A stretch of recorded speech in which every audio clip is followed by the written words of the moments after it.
제가 지난 주간에 요한계시록 7장을 묵상을 하다가 미국의 유명한 사회학자인 에리 프롬이라고 하는 사람의 아주 유명한 걸작의 제목이 생각났습니다.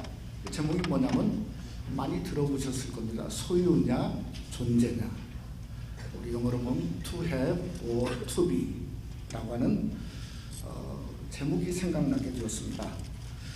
그 책에 보면 우리 인간은 소유하기 위해서 일생을 걸지 않습니까? 근데 참 그 소유욕이 강할수록 행복하고는 반비례한다, 그렇게 책에 써 있죠. 또 소유라고 하는 것은 인간의 본질을 변화시킬 수 없다, 이렇게도 정의를 내렸어요. 그러나 to be, 존재는 다르다는 거죠. 존재는 삶의 경험을 만들어내고요, 또 존재는 뭔가 나라고 하는 인간의 삶의 히스토리를 만들어낸다고 하는 겁니다. 그러면서 이 인간의 마지막이 가까울수록 소유는 점점 의미가 없다는 거예요. 결국 남는 건 뭐만 남냐? 존재, 투비만 남는다, 이렇게 책에 기록을 하고 있죠. 이 14만 4천의 천상의 무리들을 보니까 사실 여기에 소유가 기록되어 있지 않아요. 어떤 거는 자세히 보니까 목사님 소유가 좀 보이기는 보입니다. 뭐냐고, 흰옷은 보이지 않습니까? 흰옷은 소유긴 소유죠. 그러나 흰옷은 소유라기보다는 자격이라고 생각합니다. 자격. 어떤 자격이죠? 예수 그리스도의 보혈로 말미암아 죄를 씻은 그것이 흰옷이지 않습니까? 여러분, 이사야 1장 18절 말씀에 보면 너의 죄가 주홍 같을지라도 눈과 같이 희어질 것이요 진홍같이 붉을지라도 양털같이 희리라. 믿습니까? 바로 이 주님의 그 양털같이 우리의 더러운 죄를 그저 희게 만드는 건 주님의 보혈밖에 없다는 거죠. 그러니까 이 흰옷을 입어야 천상 백성으로서의 자격이 있음을 성경에서 말씀하고 있고, 여러분에게도 흰옷이 입혀지시기를 주님의 이름으로 축원합니다. 우리 요한계시록 7장의 진정한 이슈는 저는 흰옷보다는 뭐가 있냐면 14만 4천이라고 생각합니다. 여러분, 이단 종파인 그 여호와의 증인들을 여러분 많이 이렇게 경험도 해보시고 또 집에 찾아올 때 그들이 늘 주장하는 게 소위 킹덤 홀이지 않습니까? 이 왕국, 그 자기의 그 왕국인데, 그 처음에 이분들이 그 주장했던 숫자가 얼마냐면 킹덤 홀에 들어갈 자는 14만 4천이었다. 아예 정해놓고 시작했어요. 그런데 이단이 점점 커지니까 그게 또 바꾸고 또 바꾸고 바꿔서 바꿔지는 그러한 모습을 우리가 이 이단을 통해서 봅니다. 여러분, 구원받은 숫자가 14만 4천이다. 정할 수 없죠. 만약에 정한다고 그러면 큰일 납니다. 이건 뭐죠?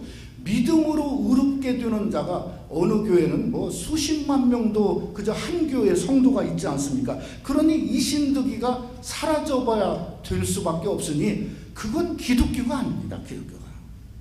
저는 14만 4천을 가장 잘 설명한 신학자 한 분을 요즘에 제가 그분이 저한테 책을 줘서 이렇게 읽어보게 됐어요. 그분이 뭔가 일부에 오늘도 나오셨는데 이영길 목사님이십니다. 그분의 그 요한계시록 강의 책에 이렇게 정의하셨어요. 뭐라고 정의했냐면 구약에서 구원받은 사람의 숫자가 얼마인가? 14만 4천이라는 거예요. 또 말했어요. 신약에서 구원받은 사람의 숫자도 14만 4천이라는 거예요. 또 신구약을 다 합쳐서 구원받은 숫자를 세봤더니 그것도 14만 4천이었다는 거죠. 그러면서 하는 말이 고로 14만 4천은 뭔가? 구원받은 승리한 성도의 상징적 숫자요, 구속함을 받은 완전한 성도의 수가 14만 4천이라 이렇게 정의하셨어요. 저는 여러분이 아멘 하실 줄 믿습니다. 정말 아멘 같아요.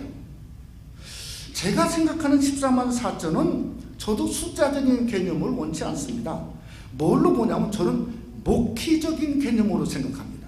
왜 목회적인 개념으로 생각하냐면 오늘 이 요한계시록을 쓴 사람이 사도 요한입니다. 사도 요한은 무슨 선지자나 예언자가 아니었습니다. 그분은 목회자였죠. 에베소 교회를 담임 목회하다가 밤모섬에 귀양 가서 지금 하나님 안에서 주신 이 계시의 말씀을 기록하고 있다는 거죠. 그러니까 목회자적인 관점에서 14만 4천을 보니까 가장 제 눈에 먼저 보이는 게 여러분이 보이지 않습니까? 성도. 여러분, 성도가 없는 목회자는 그게 무슨 목회자인가요? 그러니까 성도인데 그 성도가 무슨 사회적인 스펙을 갖고 왔다고 하는 그런 게 성도가 아니지 않습니까? 성도는 뭐죠? 예수 믿고 예수 안에서 인치심을 받은 것이 성도고 여러분인 줄 믿습니다. 그러게 여러분이 바로 14만 4천이다. 이렇게 저는 그 나름대로 정의할 수가 있겠습니다. 또 목회자로서는 두 번째 뭔가 예배를 생각할 수 있어요. 우리가 하나님 앞에 신령과 진정으로 예배드리고 우리의 마음과 정성을 다해서 하나님 앞에 예배하고 있는데 오늘 10절에 그저 수많은 성도들이 뭐라고 10절에 하나님을 찬양하냐면 구원하심이 보좌에 앉으신 우리 하나님과 어린 양께 있도다. 그러니까 하나님께만 예배하고 하나님만 찬양하는 바로 그 찬양의 예배가 저는 그 성도가 14만 4천이고 우리 예배가 되고 여러분이 14만 4천이 되시기를 주님의 이름으로 축원합니다. 또 오늘 본문에서 14만 4천은 천상 예배 하모니라 생각했어요. 도대체 몇 사람인가 수를 셀 수가 없어요. 그런데 여기에 분명한 것은 뭔가 어떤 사람이 어떤 지파에서 어떤 아름다움의 모양을 가지고 주님 앞에 나와 있는가 하는 것이 바로 12지파를 통해서 드러낸 것처럼 바로 그것이 12지파의 모습 같아요. 또 그뿐만 아니라 예배도 마찬가지예요. 14만 4천만 찬양하고 있는 게 아니라 9절에 보니까 그 수를 셀 수 없는 사람들이 흰 옷을 입고 종려나무를 들고 하나님을 찬양했다는 것이죠. 그러니까 이건 뭔가 천상 예배의 아름다운 하모니가 뭔가를 우리에게 말씀하고 있다는 겁니다. 그러니 오늘 요한계시록 7장을 통해서 이 말씀을 함께 저와 여러분이 상고하면서 우리도 천상의 성도의 아름다운 모습, 천상 예배의 하모니를 함께 경험할 수 있어야 된다는 거죠. 천상의 성도의 그 이름들이 바로 저와 여러분 14만 4천의 이름일 뿐만 아니라 그들이 하나님 앞에 드리는 예배의 아름다운 조화가 우리 안에서 영적 예배, 천상 예배와 같은 아름다운 하모니를 이루게 될 때 정말 오늘 14만 4천의 성도들이 주님 한 분만 기뻐하고 주님께만 찬양하고 구원하심이 오직 어린 양 그리스도에게 있다고 하는 그 고백이 오늘 또 말씀을 듣고 함께 예배하는 저와 여러분 우리 교회 성도에게 함께 하시기를 주님의 이름으로 축원합니다. 첫째로 천상에는 인치심의 하모니가 있었습니다. 여러분 요한계시록을 이렇게 쭉 읽어보다 보면 오늘 이 계시록 7장에 소위 말하는 인침의 사건이 또 이 한 군데 더 있습니다. 그게 요한계시록 13장에 나오고 있습니다. 근데 7장과 13장은 인침의 주체가 전혀 달라요. 숫자도 다릅니다. 13장은 누가 인쳤냐면 적그리스도가 인쳤어요. 또 숫자도 그 수가 몇 명이죠? 666이라고 그랬어요. 서로 우리가 그저 많이 들어봤죠. 공포에 이게 삼겹살이 아니고 공포에 666이 거기서 나오지 않습니까? 근데 인친 장소가 어디냐면 요한계시록 13장에 보면은 오른손에 인을 쳤고 또 그것뿐만 아니라 이마에 표를 받게 했다고 그랬어요. 그러니까 육신의 육에 그것을 인친 거예요. 영혼이 아니라 육체입니다. 그 요한계시록 13장에 그 표를 받은 이는 한마디로 표식이죠. 그래서 헬라어로 카라그마라는 말은 각인하다, 새긴다 이 말이에요. 그러니까 그 성경에도 표를 받게 했다 이렇게 말씀하고 있어요. 근데 이 카라그마라고 하는 뜻이 뭔가 하면 가짜인가 진짜인가를 그저 새겨서 가려내는 거예요. 여러분, 우리가 마켓에 가서 물건을 사고 크레딧 카드를 주면 그게 이렇게 보지 않습니까? 왜 보죠? 그게 하는 이유가 뭐예요? 가짜인가 진짜인가, 돈이 있는가 없는가, 만약에 돈이 있으면 진짜면 물건을 주고, 그렇지 않으면 그저 다른 카드 달라고 하든지 아니면은 그저 물건을 주지 않습니다. 그게 뭔가? 그게 카르마예요. 그런데 여러분, 오늘 본문의 계시록 7장에 나오는 이는 전혀 달라요. 그게 아닙니다. 여러분, 그 인의 뜻이 뭔가 하면 고린도후서 1장 11절에 보니까 새 번역에 이렇게 번역했어요. 하나님께서는 또한 우리를 자기 것이라고 표를 인치시고 그 보증으로 우리 마음에 성령을 주셨습니다. 그러니까 요한계시록 7장의 오늘의 인침은 가짜인가 진짜인가, 돈이 있는가 없는가, 이걸 구별해내는 게 아니에요. 아예 우리 전체를 하나님이 어떻게 했다고? 하나님 것으로 사셨어요. 그러니까 하나님이 사셨기 때문에 누구도 변제할 수 없어요. 어떤 사람도 그 인침을 바꿀 수가 없어요. 그러니까 찍힘의 장소가 오른손도 아니고 이마도 아니고, 찍힘의 장소가 어디냐면 우리의 마음이고 우리의 영혼이 성령으로 인쳤다 이 말이에요. 그러니까 예수님을 믿으면 저와 여러분의 영혼을 성령이 실링, 인치신 줄을 믿으시기를 주님의 이름으로 축원합니다. 그러니 세상에 어떤 것도 한 번 인침을 바꿀 수가 없는 것이죠. 여러분, 숫자로도 마찬가지예요. 도대체 666이 뭔가? 6은 인간의 숫자입니다. 가장 불완전한 숫자, 소위 말하는 미완성적인 숫자가 그저 히브리적으로 6입니다. 그러니까 요한계시록 13장에 보면 666을 뭐라 했냐면 짐승의 수 또는 사람의 수니 그걸 보라, 그것이 666이라고 그랬어요. 그러니까 6이 3제곱을 3번을 그저 한 거죠. 그러니까 사람처럼 가장 불안하고 그저 마귀의 짐승의 수처럼 가장 간약하고 충만한 상태가 그게 666이라는 거예요. 그러니까 여러분, 이 땅의 마지막 시대가 혹시 우리가 그때에 도래한다고 할지라도 걱정하지 마십시오. 왜냐하면 표가 없어도 얼마든지 천국에 갈 수 있다고 하는 겁니다. 더 정확히 말하면 666 숫자를 어떤 모양으로든지 우리가 혹시라도 갖게 된다고 할지라도 우리의 육신은 건드려질 수 있어요. 물건 사는데 괴롭혀질 수는 있습니다. 그러나 성령으로 인쳐졌지 않기 때문에 영혼의 인침을 받는 것은 그 영혼이 영원한 천국에 들어가면 성령으로 인침은 어떤 것도 바꿀 수가 없음을 생각하면서 두려워하지 말라는 거예요. 여러분, 14만 4천의 숫자적인 의미, 상징적인 의미를 생각하면 12이라고, 12 곱하기 12입니다. 그러니까 무엇을 의미하냐면 가장 완전하고 신성하고 완전한 숫자에다가 1000을 더 곱했어요. 이 1000이라고 하는 건 가장 충만한 많은 상태예요. 더군다나 성령으로 인침을 받았으니 그 존재가 어떻게 되냐? 사도 바울이 로마서 1장 6절에 이렇게 그 존재를 말했어요. 뭐라고 말했죠? 너희도 그들 중에 있어 예수 그리스도의 것으로 부르심을 받은 자니라. 예수님의 것으로 인쳤어요. 그러니까 존재가 우리가 바로 주님의 소유가 된 거죠. 그러므로 14만 4천은 한마디로 말하면 주님의 소유가 된 백성의 완전한 수요, 충만한 수요, 그 다음에 총수요, 마치 요한계시록 7장에 나오는 모든 성도들의 모양이 그게 바로 14만 4천인 것을 상징적으로 성경이 우리에게 말씀하고 있다는 것이죠. 이 문제는 오늘 이 성경 안에서 정말 문제는 인침은 하나님의 은혜입니다. 그러면 왜 이스라엘의 12지파로 나눴는가? 이것에 우리가 생각을 좀 맞출 필요가 있어요. 또 각 지파마다 왜 1만 2천에 대한 숫자를 묶어서 기록했냐? 이겁니다. 제가 이 말씀을 생각해 봤을 때 바로 그거야말로 진정한 14만 4천의 인치심에 하나님의 은혜가 있다는 거예요.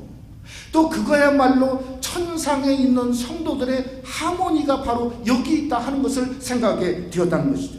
우리가 두 가지만 좀 생각해 보면 각 지파가 신기하게도 숫자가 같아요. 민수기에 보면 숫자가 같지 않습니다. 근데 이 숫자가 같다는 건 뭐죠? 12,000이요. 전부가 12,000이요. 왜 숫자가 같은가? 은혜가 똑같다는 거죠. 여러분, 유다 지파는 이스라엘 민족의 영적인 장자 지파였어요. 요즘으로 말하면 금수저였어요. 금수저. 그런데 12,000이에요. 므낫세 지파는 땅을 엄청나게 많이 가졌어요. 땅 부자예요. 그래도 12,000밖에 안 돼요.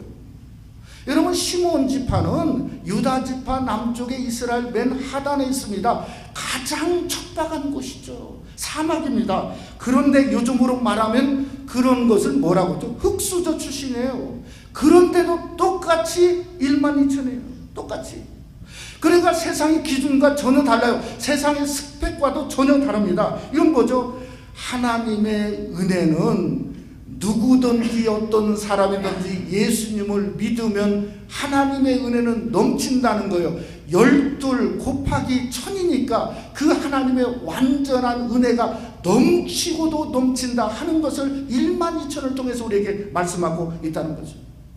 여러분, 로마서 10장 12절 말씀 한번 우리 다 같이 하나님의 은혜가 얼마나 넘치는가 우리 한번 다 같이 함께 한번 봉독해 봅니다. 유대인이나 헬라인이나 차별이 없으랴 한 분이신 주께서 모든 사람의 주가 되사 그를 부르는 모든 사람에게 부유하시도다. 이게 12,000. 주님을 부르는 모든 사람에게 어떤 지파건 어떤 사람이건 주님은 부유하신 주님. 그래서 그 넘침이 있기 때문에 우리가 하나님 존재에 나와 하나님을 아바 아버지라 부를 수 있는 특권이 우리에게 있게 되었다는 거죠.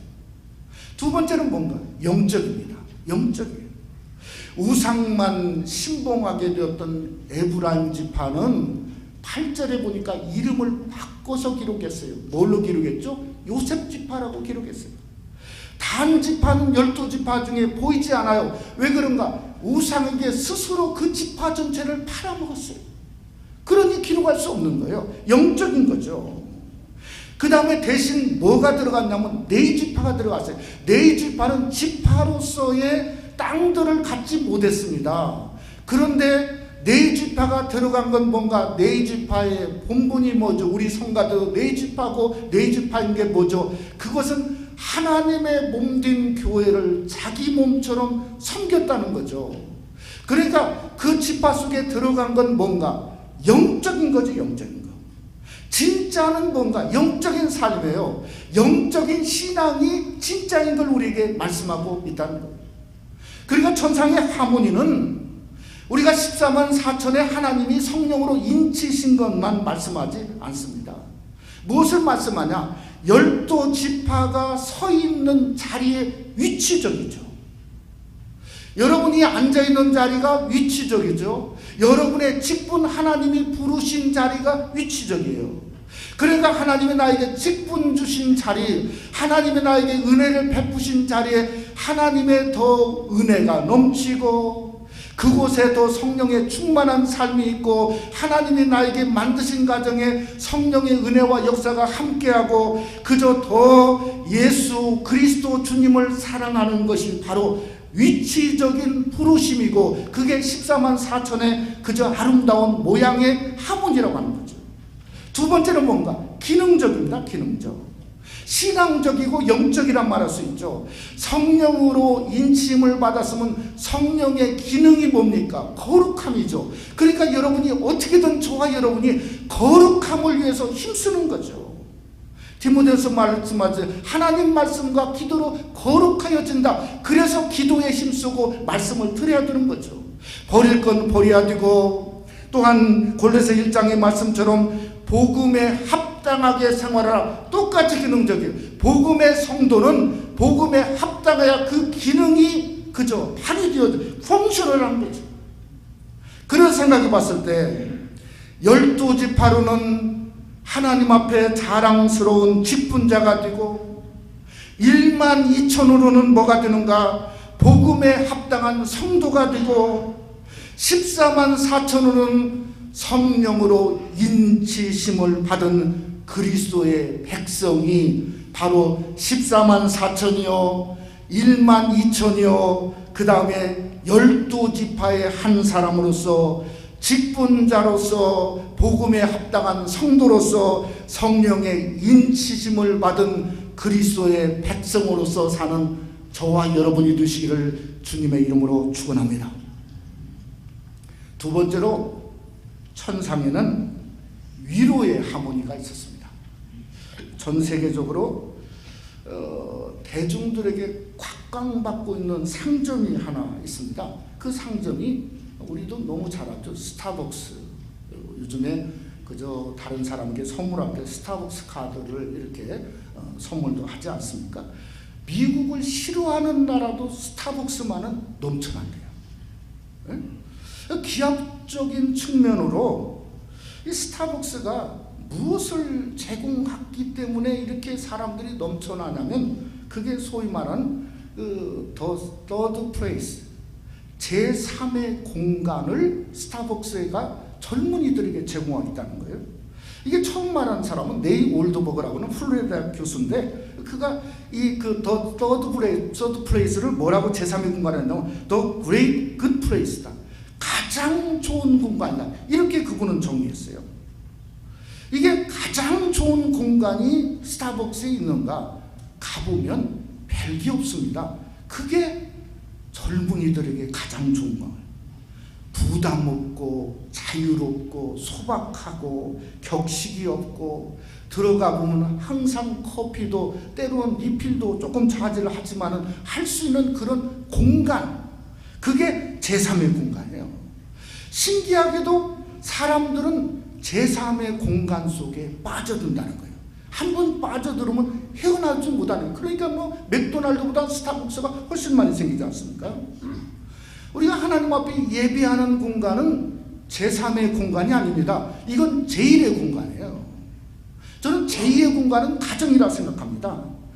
친교는 뭔가? 교회 안에서 친교는 제3의 공간이라고 생각합니다. 그래야 친교가 자유롭고 소박하고 여러분을 드러내는 친교는 항상 한계가 있는 거죠. 마음은 활짝 열고 서로 교제하는 공동체, 그러한 제3의 공간이 우리 교회 교제 속에도 함께 하시기를 주님의 이름으로 축원합니다. 우리가 다음 주에 구역 찬양 축제가 있습니다. 저는 그게 제3의 공간이라고 생각합니다. 그저 1등 가야 되겠다. 상품은 똑같습니다. 상품은 똑같아요. 중요한 건 뭐죠? 한 마음이죠. 한 사람. 서로 소박하게 한 구역이 모여서 하나님을 한 믿음으로 찬양하는 이 제3의 공간이 필요한 거죠. 우리가 이번 목요일부터 실버 아카데미를 시작하는데 우리 교회가 실버를 향해서 문을 열 때 저는 어떻게 문을 열어요? 바로 제3의 공간. 화려하지 않고 정말 실버를 위해서 우리 교회 마음과 정성을 다해서 섬길 수 있는 그러한 제3의 공간이 바로 실버 아카데미가 되어지기를 주님 안에서 기도하는 중에 있습니다. 여러분 참 놀라운 건 이 제3의 공간이 요한계시록 7장에 있단 말이에요. 여기에 보니까 14만 4천 명이 모여드는데 거룩한 천상에 신기하게도 제3의 공간을 하나님이 만드셨어요. 어떻게 만드셨죠? 누가 만드셨나? 15절 말씀 보세요. 뭐라고 하냐? 보좌에 앉으신 이가 그들 위에 장막을 쳤다 이 말이에요. 장막. 텐트입니다. 텐트. 무슨 뭐 황금집을 만들어 놓은 게 아니에요. 텐트니까 소박하죠. 어느 집 봐도 들어갈 수 있죠. 흰 옷만 입으면 어느 사람도 들어갈 수 있죠. 그러니까 누구나 장막의 공간은 한마디로 말하면 웰컴의 화문이죠. 누구나 억셉트 할 수 있는 거죠. 또 16절에 보니까 뭐라 했어요? 다시 줄이지도 아니하고 목마르지도 아니하고 그저 들어가면 항상 따끈한 커피가 있고 그저 따끈한 차가 있는 것처럼 어떤 상함도 없는 진정한 펠로십 교제의 하모니가 제3의 공간에 천상에 있었다는 거죠. 또 17절에 보니까 어린 양이 그들의 목자가 됐어요. 어린 양이 누굽니까? 예수님이 다시의 그들의 목자가 됐어요. 예수님은 땅에서 저와 여러분의 뭐죠? 목자이십니다. 그런데 신기하게도 하늘나라에서도 예수님은 다시 우리의 목자가 됐어요. 그래서 다윗이 너무 위대하다고 생각해요. 왜 그런가? 다윗은 이렇게 고백했죠. 시편 23편 1편에 여호와는 나의 목자시니 내게 부족함이 없으리라. 예전 성경에는 여호와는 나의 목자시니 내가 부족함이 없으리로라. 그저 똑같은 의미죠. 정말 땅에서나 하늘에서나 주님은 목자가 되시는, 한마디로 케어의 하모니가 제3 공간에 천성에 있었다 하는 것을 우리에게 말씀하고 있지 않습니까? 여러분 17절에 뭐가 있냐? 생명수 샘으로 인도해요. 영원한 생수를 마시게 하시죠. 그러니까 소위 말하는 이터널 라이프, 영생의 하모니가 그곳에 있었습니다. 또한 마지막으로 보니까 17절 하반절에 보니까 어떤 일이 일어났냐? 하나님께서 그들의 눈에서 모든 눈물을 씻어 주실 것입니다. 자, 이 말을 보니 하나님이 모든 눈물을 씻어주는 거예요. 사랑하는 사람을 잃고 그저 흘리는 눈물, 그저 때로는 자식 때문에, 인간의 삶 때문에, 어려움 때문에 우리가 흘려야 되는 눈물. 그래서 시편 84편에 보니까 우리가 눈물 골짜기로 통행한다. 그 눈물을 그저 히브리어로 마카라고 해서 마카, 슬픈 골짜기. 그러니까 인생은 때로는 위롭고 힘들고 아프고 곤고한 겁니다. 여러분, 그 모든 눈물을 우리 어린 양 주님이 저와 여러분의 눈물을 씻어주시고 닦아주신다는 거예요. 그러니 요한계시록 21장 4절에 이렇게 말하죠. 4절에 보니까 모든 눈물을 그 눈에서 닦아주시니 다시는 사망이 없고 애통하는 것이나 곡하는 것이나 아픈 것이 다시 있지 아니하느니 처음 것들이 다 지나갔습니다. 무슨 공간이죠? 위로의 공간이에요. 서로 위로하고 서로의 아픔을 닦아줄 수 있는 그러한 제3의 영적인 위로의 공간이 바로 하나님의 나라 천국의 장막으로 펼쳐졌다는 거예요. 제가 가만히 생각을 해보니까 이게 무슨 새로운 포맷이 아니에요. 특별하게 우리가 모르는 걸 지금 기록한 게 아니라고요. 어디도 있죠? 우리 교회도 있을 수 있어요. 땅의 공동체라고요. 그래, 우리 교회도 이런 공간을, 제3의 공간을 얼마든지 만들 수 있습니다. 여러분, 교회가 다음 주에 8주년인데 숫자적으로는 의미가 없어요. 100년, 수백 년 아무런 의미가 없어요. 지나가는 거 의미가 없어요. 뭔가 교회는 제1의 공간, 하나님 한 분만을 찬양하고, 교회는 제3의 공간, 교회 안에 들어왔을 때 서로 웰컴하고 사랑하고 교제하고 서로 눈물을 닦아주고 위로하고 서로 생명수를 마시는 것처럼 하는 그러한 제3의 영적인 공간을 8주년을 맞는 우리 교회가 다시 한번 만드시기를 주님의 이름으로 부탁을 드립니다. 그래야 8주년의 의미가 있는 거예요. 네? 만약에 내가 위로할 수 없으면 정지라도 하지 마세요. 청주라도 하지 마세요. 내가 큰 사랑 베풀 수 없으면 작은 사랑이라도 말하세요. 말 한마디, 눈빛 하나. 어느 성도님이 그러더라고요. 교회 가서 눈빛이 다른 모습을 봤을 때 너무 마음이 아프다는 거예요. 그러니 감사, 그러니 사랑, 격려의 눈빛, 그것을 우리가 하는 게 제3의 공간을 만드는 거죠.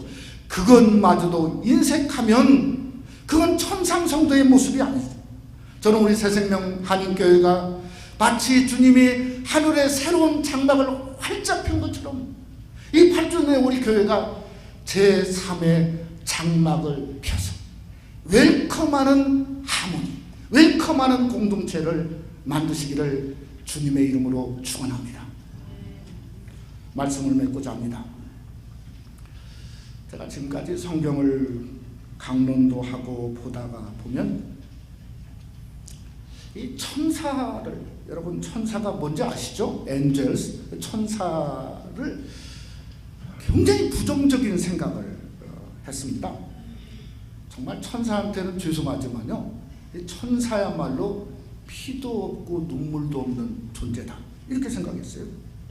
무감각하고 하나님이 시키는 대로만 하는 존재로 생각했어요. 왜 그런 것을 생각하냐면 저를 보니까 그래요. 제가 목사로 그래도 담임 목회를 20년 이상 했는데 그 안에서도 죄를 짓고 정말 추한 인간의 삶을 그저 속으로 살았을 때 보이지 않는 천사가 갑자기 주먹을 하고 빵 치던지, 아니면은 막 그저 날벼락가지고 너 이놈! 너 이렇게 살다는 너 죽어! 다시 한번 일어나야 돼. 그런 음성을 해야 되는데 천사가 저 그런 모습을 보고도 감정이 없이 그냥 있는 것 같아요. 요한계시록을 보면서 인의 재앙을, 인을 띌 때마다 재앙, 또 대적, 그저 뭐 이렇게 재앙 나오는데 천사는요 그냥 쏟아부어요. 사람이 불이 타서 죽건 땅이 무너지는 간에 그냥 로봇 같아요. 우리가 요한계시록 4장에 네 생물을 보았지 않습니까? 사람 같고 뭐 사자 같고 뭐 이 모양도 감정이 없는 것 같은데, 그런데 거기에 뭐라 했냐면 밤낮 쉬지 않고 거룩하다 거룩하다 거룩하다. 도대체 이게 직업적이다 생각해요. 직업적이다. 정말 죄송해요. 직업적이다. 밤낮 쉬지 않고 어떻게 거룩하다 거룩하다 거룩하다 하는가. 그런데 요한계시록 7장에 와서 제가 깨졌어요. 처음으로 천사가 제 눈에 그렇게 보이는 거예요. 감정 있는 존재로 보여주기 시작했어요. 11절에 보니까 모든 천사를, 하늘에 수많은 천군 천마 천사를 얘기하는 거예요. 그 천사가 보좌 앞에 엎드렸어요. 하나님 앞에 경배했어요. 그리고 7장 12절에 보니까 이르되, 처음이 뭔가 아멘 찬송부터 해요. 아멘 찬송. 그러니까 감정이 아멘 아멘, 감정이 이렇게 영적인 감정이 끓어오르는 거죠. 아멘 찬송과 영광과 지혜와 감사와 존귀와 권능과 힘이 우리 하나님께 세세토록 있을지어다. 그 다음에 뭐죠? 아멘 하더라. 제가 이때 깨달은 게 요즘 사회학적 용어로 커넥티드라는 말을 씁니다. 전염되었다, 전달된다, 이거 전달된다. 도대체 이게 그 천군 수많은 천사가, 제가 감정이 없는 천사로 느꼈던 천사가 이게 전염됐어요. 누구에게 전염됐냐면 4장, 5장, 6장, 7장이 와서 마지막에 14만 4천 성도에게 전염됐어요. 그 14만 4천을 보니까 열정으로 하나님을 찬양하고 하나님께 경배하고 그저 모든 영광과 존귀하심이 어린 양 그리스도에게 있다 하는 걸 보면서 그들이 깨졌다 저는 느껴지는 거예요. 어떻게 천사들도 열정의 존재로, 아멘의 존재로, 하나님을 찬양하는 존재로, 경배하고 엎드려 하는 그 경배로, 사회학적 용어로 커넥티드 원이 된 겁니다.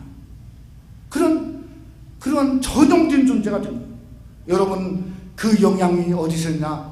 14만 4천에게 영향을 받았다는 거죠. 그래서 봤더니 천상이 클라이막스로 올라, 가장 피크, 가장 놀라운 일.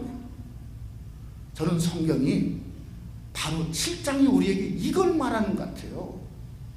너 14만 4천이 들어가는 거죠. 뭔가 커넥티드 원이에요. 영향을 끼치는 존재래요. 천사에게도 영향을 끼쳐서 아멘 찬송이 먼저 나오게 돼. 어떤 관계적 존재. 말을 바꾸면 아무래도 당신 보니까 당신 때문에 내가 예수님 믿어야 되겠습니다. 그게 커넥티드 원이에요. 관계적 존재라고요. 당신 보니까 하나님의 사랑이 뭔가를 깨달았습니다. 그게 커넥티드 원이에요. 관계적 존재예요. 당신 보니까 하나님을 섬기고 싶고 예배하고 싶고 하나님을 향해서 아멘하고 싶고 감사하고 싶고, 그것이 바로 관계적 존재 14만 4천입니다. 우리가 주님 안에서 어떤 성도가 되어야 될까? 영향을 끼쳐야죠. 같이 있으면 맨 청주하는 얘기만 하다가 정말 듣기 싫어서 떠나는 게 아니라 같이 있으면 왠지 예배하고 싶고 그리스도를 생각하고 싶고 영향을 끼칠 수 있는 커넥티드. 단계적 존재 14만 4천이 우리 발전을 맡게 되는 새생명 한인교회와 함께하고 저와 여러분에게 함께하게 되시기를 주님의 이름으로 축원합니다.